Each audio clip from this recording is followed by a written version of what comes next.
This unique island community, 2,700 kilometres northwest of Perth, is proud to be Australian. But beneath the big smiles, there's discontent.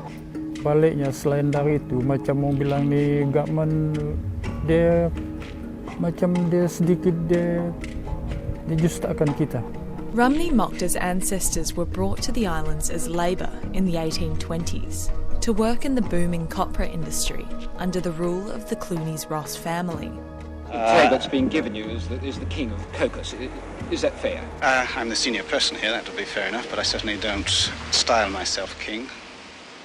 The Cocos Malays' rights were limited. Many were paid in a made-up island currency. Plus money. 40 years ago, they voted to throw off the yoke of forced work with a United Nations Act of Self-Determination.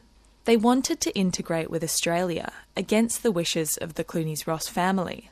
Cocos Malay leaders met then Prime Minister Bob Hawke and were promised equal rights to mainland Australians. But some of those promises remain empty. The way the Commonwealth dealt with it, it's left the community here in a very difficult predicament to be able to own houses or get land tenure. These people want to own their houses on one of 2 inhabited islands in the Coral Atoll. But the land and houses are held in trust for the community, with the Shire's name on the land title. Pasal tak adil juga. Kenapa orang dari Australia datang boleh beli tanah, boleh beli rumah di Australia, di West Island. Kita tak boleh di sini ng tanah kita. This is a copy of one of hundreds of documents about the Cocos Islands' future held in the National Archives in Canberra. Written in 1984 and signed by then Minister for Territories Tom Uren, it says the government intends for the Cocos Malay people to have good and free title to land on the islands. The officers in Canberra, they change all the time anyway. These documents were forgotten. The Shire has engaged a legal firm to investigate the land tenure, but says it's the federal government's responsibility to resolve these issues. We're going to have to spend an inordinate amount of money trying to do something that the Commonwealth's responsible for.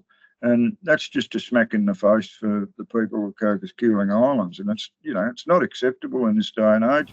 Do you feel as if the Cocos Malay community has been respected by the federal Australian government? I feel that there are some stuff that has been promised to the people that hasn't been fulfilled. A government spokesperson says housing is the responsibility of the Shire.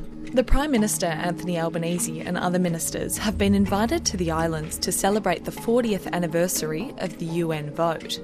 A government spokesperson acknowledged the significance of the event, saying it's providing $170 million for essential services and infrastructure on the islands this financial year. The island's elders hope the anniversary will help generations to enjoy a more secure future. Alice Angeloni, ABC News.